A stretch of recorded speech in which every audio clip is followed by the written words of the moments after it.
আপনার খবর, আপনাদের খবর। এই মুহূর্তের আরও একটি বড় খবর। বাংলায় ডবল ইঞ্জিন সরকার, 2026-এ ক্ষমতায় বিজেপি।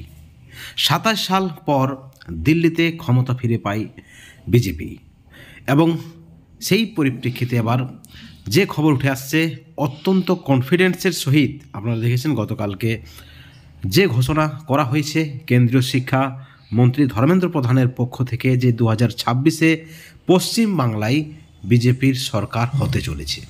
অর্থাৎ দীর্ঘ 20 বছর পর বাংলা দখল বিজেপির, এমনই কিন্তু একটা পূর্বাভাস দিয়ে দিলেন কেন্দ্রীয় মন্ত্রী। এদিকে মুখ ফসকে আসল সত্য বলে ফেলেছেন কুণাল ঘোষ, 250 সিট কনফার্ম। বন্ধুগণ, এই মুহূর্তের অত্যন্ত বড় ব্রেকিং নিউজ। আপনাদেরকে অনুরোধ করব আপনারা পুরো ভিডিওটি সম্পূর্ণ দেখবেন। আপনারা সকলে জানেন 2026-এ বিধানসভা নির্বাচন, 4 বারের মুখ্যমন্ত্রী হতে চলেছে মমতা বন্দ্যোপাধ্যায়, যেমনটা দাবি করা হচ্ছে তৃণমূল শিবির থেকে।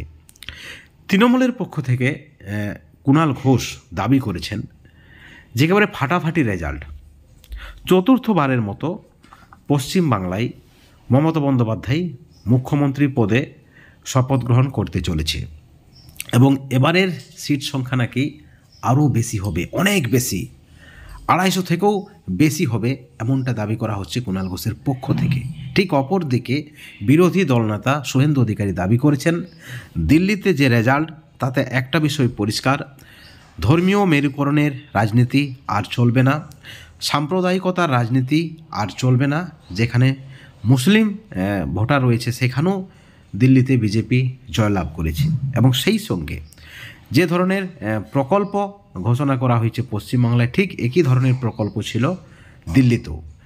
এবং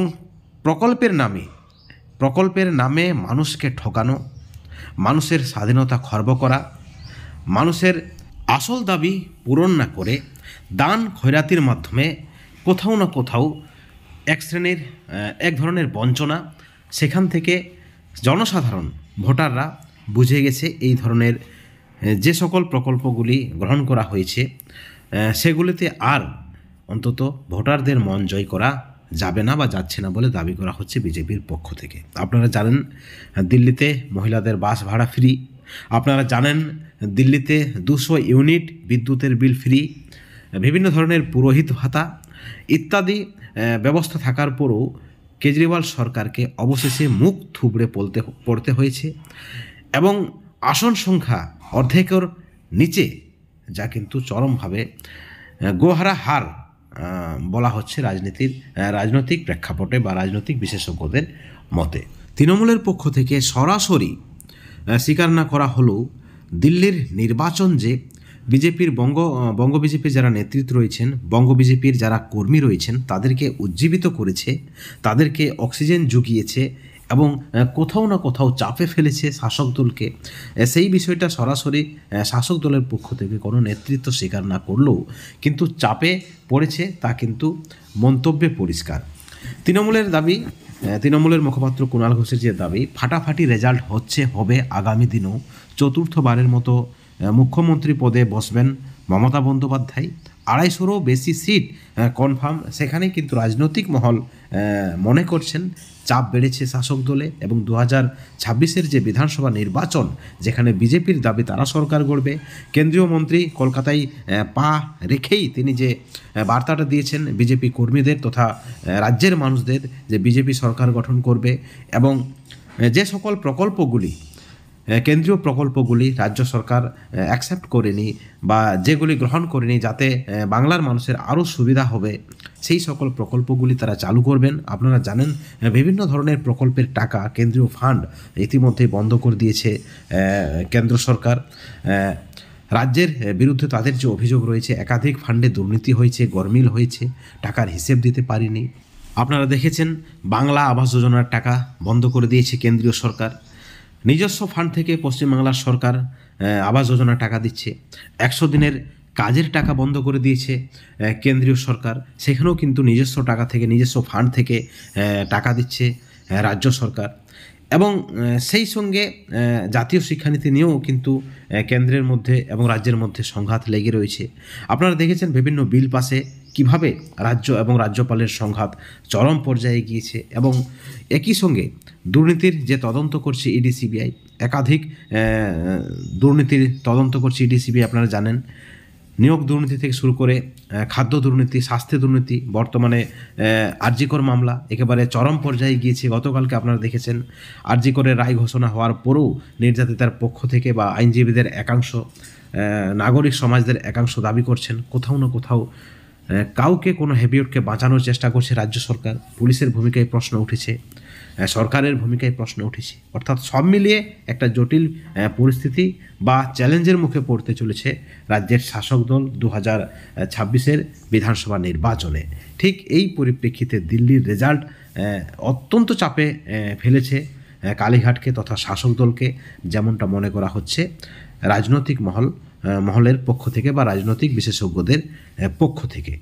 এখন প্রশ্ন হচ্ছে 2026-এর যে বিধানসভা নির্বাচন, সেখানে ছাপ্পা ভোট, রিগিং, হুমকি ইত্যাদি যে অভিযোগ উঠে বিভিন্ন নির্বাচনে আপনারা দেখেছেন, গত পঞ্চায়েত নির্বাচন থেকে শুরু করে লোকসভা নির্বাচনে আপনারা দেখেছেন, সেখানে একেবারে গেরুয়া ঝড় নেই, একেবারে সবুজ আবিরে ব্যাপক জয় আপনারা দেখেছেন। তৃণমূলের গেরুয়া ঝড়ের আবহাওয়া থাকলেও কিন্তু রেজাল্ট সেভাবে আসেনি বিজেপির পক্ষ থেকে। অর্থাৎ এই সকল বাধাগুলি কিভাবে কাটাবে বিজেপি, সেই নিয়েও কিন্তু প্রশ্ন উঠছে এবং বিজেপির পক্ষ থেকে দাবি করা হচ্ছে অত্যন্ত টাইট সিকিউরিটির মাধ্যমে প্রচুর পরিমাণে কেন্দ্রীয় বাহিনীর মাধ্যমে এবারের 2026-এর বিধানসভা নির্বাচন হবে। সেখানে কোনো ধরনের ছাপ্পা ভোট, রিগিং বা সন্ত্রাস সৃষ্টির চেষ্টা করা হয় সেগুলির উপর নজর থাকবে কেন্দ্রের বিজেপির। এবং যে খবর রয়েছে নির্বাচনের প্রায় 6 মাস আগে থেকেই পশ্চিমবাংলায় প্রচুর পরিমাণে কেন্দ্রীয় বাহিনী দেওয়া হবে। অর্থাৎ 2026-এর যে নির্বাচন, সেই নির্বাচনে পাখির চোখ থাকবে পশ্চিমবাংলা। বিজেপির বিশেষ নজর থাকবে পশ্চিমবাংলার উপর। বিজেপির অত্যন্ত হেভিওয়েট নেতৃত্ব অমিত শাহ থেকে শুরু করে প্রধানমন্ত্রী নরেন্দ্র মোদী থেকে শুরু করে হেভিওয়েট নেতৃত্বদের নজর থাকবে পশ্চিমবাংলার দিকে।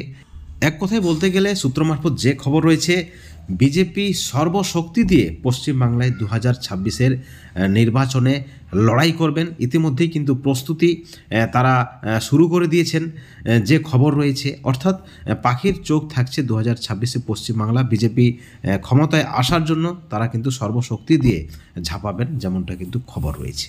অর্থাৎ 2026-এ ক্ষমতায় বিজেপি, যেমনটা কিন্তু দাবি বিজেপি নেতৃত্বদের। বাংলায় ডবল ইঞ্জিন। বন্ধুগণ, এই ভিডিওর পরিপ্রেক্ষিতে আপনাদের মতামত কী, আপনাদের প্রতিক্রিয়া কী, অবশ্যই আপনারা চ্যানেলের কমেন্ট সেকশনে কমেন্ট করে জানাবেন। সকলেই ভালো থাকবেন, সুস্থ থাকবেন। Thank you so much.